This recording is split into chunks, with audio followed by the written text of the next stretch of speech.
On continue dans une ambiance avec le film The Flash. On a parlé d'animation Justice League Flashpoint Paradoxe Temporel. Bah là, on va parler d'une autre animation, toujours de l'univers DC, mais après le générique. Soit on meurt en héros, soit on vit assez longtemps pour se voir endosser la peau du méchant.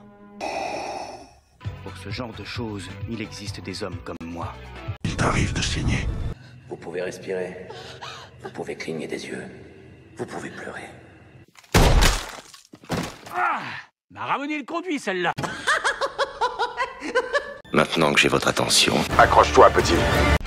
Salut à tous, c'est Fab et Degarmat sur ma chaîne, et aujourd'hui on va parler animation, toujours dans cette ambiance par rapport au film The Flash. D'ailleurs, l'avis critique est disponible sur la chaîne du film The Flash.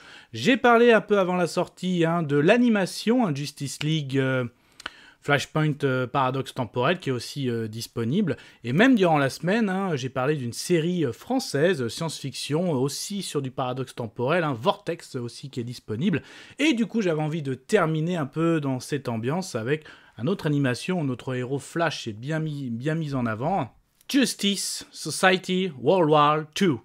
Alors la vidéo sera faite en plusieurs parties déjà. De quoi ça parle, le synopsis bien sûr. Ceux que j'ai aimé, moi aimé avec du spoiler, un peu même modèle que de l'animation Flashpoint, ce sera full spoiler. C'est vraiment pour se mettre dans l'ambiance.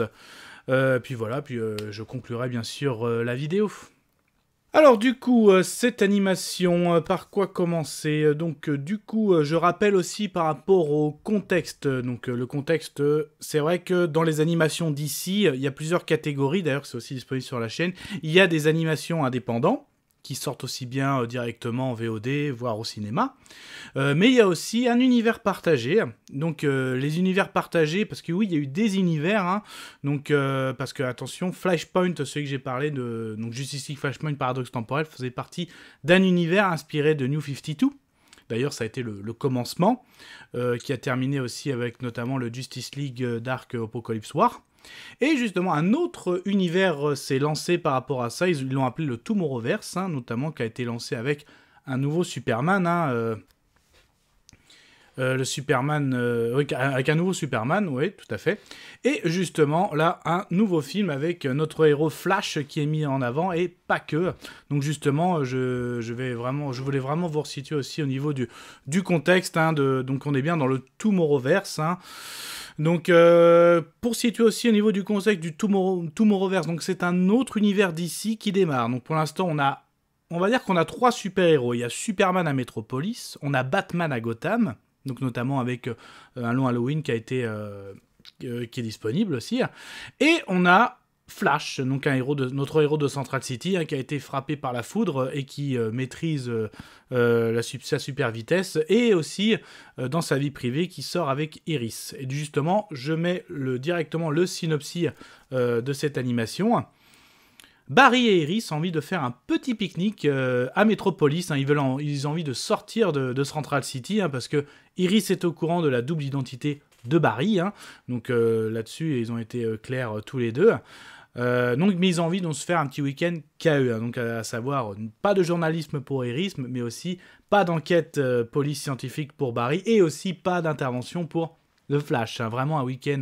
Et là on voit bien le contexte du couple quand sortir avec un super-héros, donc ça c'est vraiment très intéressant, parce qu'au fond de lui, il espère voir, tu crois qu'on va voir Superman? Donc on voit bien qu'on est dans l'univers d'ici, ça c'est sympa, mais Barry ne peut pas s'empêcher d'utiliser ses pouvoirs, là, même quand ils ont oublié, même le fait de dérouler sa nappe, il utilise sa super vitesse, même s'il a oublié quelque chose, je crois que c'est de la moutarde, de la mayonnaise, il peut pas s'empêcher de faire un aller-retour. Donc c'est là qu'on voit aussi le concept, le poids de sortir avec un super-héros, notamment mis en avant par Iris. Et d'ailleurs, vu qu'on est dans l'ambiance de Flash, mais rien que ces 5 premières minutes, je trouve qu'il y a une bonne alchimie entre Iris et Barry, que je n'ai pas vu du tout, pour moi personnellement, dans le film The Flash. Et je peux comparer, là, clairement.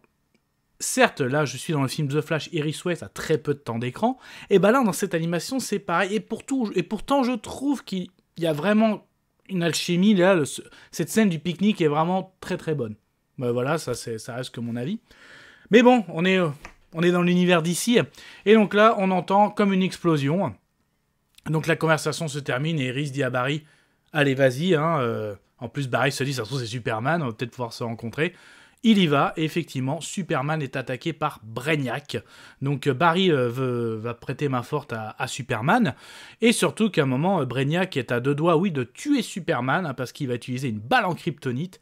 Il tire, prêt à tuer Superman, et là, Barry s'enclenche dans une vitesse peut-être qu'il n'a jamais atteint cette vitesse, hein, pour vraiment empêcher la mort de Superman, et il court tellement vite qu'il se retrouve, et oui, encore un scénario comme ça, dans la force véloce. Et il se retrouve à, comme s'il remontait le temps, et là il y a un truc qui est très sympa, c'est qu'on voit, on entend la voix, et on voit les apparitions de Dr. Fate, et qui lui dit, vas-y, c'est ton destin. On sait que Dr. Fate, c'est un personnage important, lié au destin des univers de DC Comics, hein. Et donc là, quand il dit ça, j'ai trouvé ça vraiment sympa, et là, on retrouve Barry, enfin même Barry se retrouve dans les années 40 et pas en pleine Seconde Guerre mondiale. Et oui, donc là, on va suivre ce film, notre ami Flash qui s'est retrouvé en pleine Seconde Guerre mondiale. Le truc, pareil de le contexte, dans ces Secondes Guerres mondiales, qu'est-ce qui se passe? Évidemment, je vais pas refaire l'histoire, les méchants c'est les nazis, ok. Mais les super-héros existent bien parce que le gouvernement américain a voulu faire quelque chose contre les nazis et a créé une équipe de super-héros.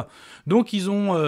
et là, ce truc que j'ai bien amené, donc on a le premier un petit peu personne qui maîtrise la super vitesse, on a notre Flash mais en Jay Garrick, on a une première version aussi de Black Canary, on a aussi un autre héros, on a aussi, et on sait qu'il peut se incarner en plusieurs fois, un fameux Hawkman, et tout ça, cette équipe est dirigée par notre fameuse Wonder Woman. Donc là aussi, j'ai trouvé très sympa, à la fois une équipe de super-héros, et on prend vraiment des anciens, le premier Flash, Hawkman, on sait que justement que, voilà, réincarnation d'Égypte, et puis Wonder Woman, quand on voit dans le DCEU, on sait que son film, son origin story, c'est pendant la Première Guerre mondiale. Moi, ça m'avait toujours aussi surpris, en gros, elle est restée inactive durant la Seconde Guerre mondiale. Oh, là on la voit très active dans cet univers Seconde Guerre mondiale. Donc les scènes sont vraiment pas mal, hein. Donc l'ambiance Seconde Guerre mondiale avec ces super-héros, c'est vraiment pas mal du tout. Il y avait aussi un épisode similaire dans la série télévisée de Justice League, hein. Donc là justement aussi la Justice League était par un subterfuge temporel se retrouvait à combattre, et c'est là qu'elle avait rencontré Steve Trevor, parce que retransition, je reviens au film, oui, il y a bien aussi Steve Trevor, donc là, qui joue un jeu de séduction avec notre Amazon, donc il en est fou amoureux, pour elle, pareil, ouais mais c'est un jeu entre nous, pas tant que ça, tout le monde le sait sauf elle, j'ai envie de dire, mais elle a toujours son esprit Amazon, mais c'est une guerrière, donc la guerre avant tout, d'abord la guerre, il faut il faut arrêter cette guerre, il faut que cette guerre se termine.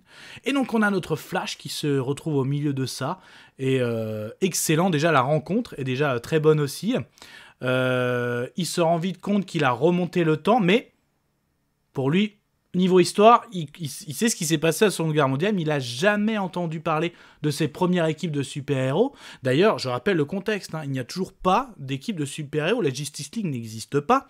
Il y a pour l'instant, dans les années 2000, il n'y a que lui, Superman et Batman. Hein, je préfère que j'ai tout le monde, parce que c'est vrai quand on parle de plusieurs films, hein, je me répète beaucoup, mais c'est pour bien resituer tout le monde. Et donc du coup, ouais, je retourne en Seconde Guerre mondiale, mais j'ai jamais entendu parler de ça, et en fait, il y a tout un dispositif au niveau du gouvernement, il n'y avait pas autant de réseaux sociaux à l'époque aussi, mais tout est caché, tout est vraiment très secret, hein, c'est comme ils appellent, hein, c'est Justice Society of America, tout est bien tenu secret, et c'est pour ça que, justement, Barry n'a jamais entendu parler d'eux, et même ça impacte certains, comme notre Black Canary de l'époque, pourquoi on se bat, on se souvient même pas de nous, tout ça. Donc ça se pose plein de questions, et là c'est très intéressant, toute cette intrigue est vraiment très très intéressante. On a aussi le fait que Barry se sent un peu moins puissant, et d'ailleurs Jay Garrick aussi, donc là on a une belle explication aussi que quand il y a plusieurs... supersonique, j'ai envie de dire. Après, je me posais toujours la question, quand tu vois même dans Flashpoint, hein, l'animation, on voit bien qu'il n'arrive pas à retourner dans le temps, parce qu'il y a Zoom aussi qui aspire. Là, il y a un peu pareil, mais je me suis toujours dit, mais attends, mais quand ils sont tous ensemble, notamment avec Wally West, il y a plusieurs aussi. Là, en fait, c'est bien expliqué, c'est bien mené. Ils peuvent avoir de bons pouvoirs entre eux, mais il y a des petites choses à faire. Et là, c'est vraiment bien expliqué, bien mené. L'ambiance Seconde Guerre mondiale est vraiment présente. Hein. Il y a de la bataille avec du sous-marin, il y a tout ça. Donc c'est vraiment pas mal. Là aussi, Jay Garrick est très attentif. Attention à pas te faire d'effet papillon. Sauf que là, moi j'en vois un tout de suite parce que comment Barry se fait intègre bien cette équipe, la confiance aussi. Dès le début, à un moment on voit que un petit peu ça rappelle aussi le premier film Wonder Woman du DCU. Donc je parle de film en live action. On a notre j'allais dire Chris Pine, mais non, notre Steve Trevor, qui fait un assaut à l'avion, il est prêt à s'écraser, et Barry, par rapport à ses pouvoirs, et c'est vraiment pas mal, arrive à empêcher ce crash, donc ça peut faire déjà un effet papillon, oui. Mais du coup, notamment pour s'en sortir de cette guerre, donc il y a plusieurs quêtes, hein, c'est vraiment pas mal. Une quête qui va amener justement vers un Dr. Fate qui est prisonnier des nazis. Ça aussi, j'ai vraiment trouvé cette histoire, cette intrigue vraiment pas mal. Et c'est là que Flash se rend compte, mais j'ai vu quand j'étais dans la Force Véloce. Et là, on s'en rend compte, et c'est vraiment pas mal, que non, Barry n'a pas remonté le temps, donc il n'a pas créé des effets papillons dans son époque. Et non, il est bien dans un autre univers, donc un autre univers en décalage, hein, parce que ceux ils sont dans une ambiance des années 40, et c'est pour ça que Dr. Fate lui a dit c'est ton destin, vas-y, parce qu'il va intervenir dans une autre terre, dans un conflit similaire à la Seconde Guerre mondiale, et j'ai trouvé ça mais vraiment génial, c'est tellement bien amené, et vraiment le coup de grâce, hein, vraiment si vous voulez rien savoir, déjà, hein, je l'ai dit, c'est spoil de la vidéo, mais là vous pouvez partir, parce que là, moi c'est l'effet what que ça m'a fait, et justement, j'ai dit qu'il y avait de la bataille de sous-marins, et à un moment, ils se font attaquer, hein, donc même si Wonder Woman a une bonne scène, hein, au niveau du sous-marin, j'ai adoré notamment quand elle demande à Steve, mets-moi dans le lance-torpille, et là, boum, on a notre Amazon qui va se battre contre des bateaux nazis, mais quand même le sous-marin, a subi de la casse, hein. Pareil, sympa le coup de Barry et Jay qui rechargent les batteries, c'est vraiment très très cool. Et là, à un moment, quand même, ils accostent et on y découvre un avant-poste d'Atlantisme, donc ils demandent de l'aide d'Aquaman, hein, et là dans cet univers justement Aquaman donne déjà sa solidarité à Diana parce qu'il dit je sais ce qui arrive à votre île, donc là on se rend compte oui on est bien dans un autre univers, ça y est, apparemment peut-être que Themyscira a été détruite, enfin bref, et en fait Aquaman, déjà notre fureur Hitler avait déjà rencontré Aquaman, et là il y a un entourloupe, il les capture cette fameuse équipe parce que oui Aquaman il nous balance un high Hitler, bon certes il a le cerveau qui a été retourné hein, par un autre super méchant, mais quand tu vois, waouh, tu dis le peuple d'Atlantis qui s'est allié avec les nazis, et du coup, comme ils se font capturer, du coup, les Atlantes vont lancer un assaut contre la surface, et là, t'as un petit peu peur, tu dis, encore un assaut, on l'a vu dans le trône de l'Atlantis, on a vu même dans Flashpoint quand il y a la guerre, et non, parce que grâce à Flash, il rentre en phase, il arrive à s'échapper de la prison, et cette équipe de super-héros, grâce à des super scènes d'Hawkman, Black Canary, arrive à empêcher l'assaut. L'assaut, il commence, ils arrivent à arrêter, c'est vraiment pas mal. Très belle scène aussi d'Hawkman, un sacrifice d'Hawkman, et du Black Canary, mais qui devient tellement badass aussi quand elle perd son proche, quoi. Et là, justement, on se dit, mais c'est super parce qu'en fait, notre Aquaman va lancer un assaut avec des monstres marins. On sait donc là, il va lancer ces espèces de monstres de kaiju. Donc son gros kaiju, similaire hein, que dans le film, qu'on voit aussi dans le film live action. Aussi, très peu de temps hein, quand dans Flashpoint, hein, donc il envoie aussi à d'autres monstres marins, et là j'en reviens justement, il y a un duel avec Black Canary, mais elle a un cri mais tellement puissant que jusqu'à éviscérer, enfin même scalper un kaiju, quoi, un marin, quoi, c'est super scène de combat. Là, avec le gros kaiju, c'est assez rapide quand même. Hein, là, c'est un peu court. Super duel aussi entre Aquaman et Wonder Woman. Non, c'est pas du tout du répétitif par rapport à Flashpoint. Hein, donc là, c'est très très bon. Hein, c'est excellent. Donc moi, j'ai vraiment beaucoup aimé. On a aussi un autre, on va dire, une autre mort dans cette guerre. Steve Trevor aussi meurt. Et là, justement, avant de mourir, sa dernière volonté, c'était il a demandé en mariage Wonder Woman. Donc là, très très beau, et en même temps, justement, ça fait vraiment réfléchir à Barry, que c'est vraiment, ces moments sont très très importants. Et là, justement, c'est Diana accepte la bague, ne la porte pas, elle la donne à Barry. Ensuite, grâce à l'aide de Jay, Barry arrive à retourner dans son univers, à son temps. Il arrive à sauver Superman, et il en tue Brainiac. Et justement, par rapport à cette aventure, hein, donc ça fait un petit peu comme un Captain America. On a un Flash qui a vécu quand même une semaine de guerre, hein, c'est le cas de le dire. Et du coup, il dit à Superman, ce que tu as subi contre Brainiac, ce n'est que le début, il va y avoir d'autres menaces, formons une équipe. Donc là, carrément, Flash limite est à l'origine de construire peut-être pas une Justice League, pour l'instant c'est une alliance avec Superman, mais il parle bien d'équipe, hein, comme au modèle qu'il a connu. Donc là, c'est vraiment l'importance qu'a Flash, aussi bien Flash, mais aussi que Barry, parce que, et là c'est très beau, il demande Iris en mariage avec la bague que lui a donnée Diana.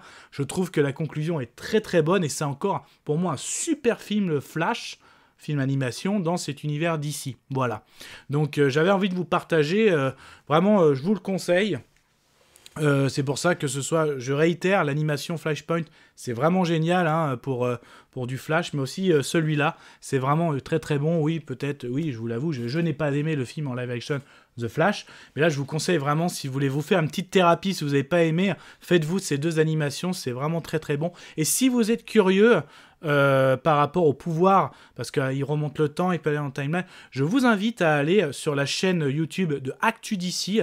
ActuDC a fait une super vidéo sur les pouvoirs de Flash, donc je vais la mettre dans les commentaires.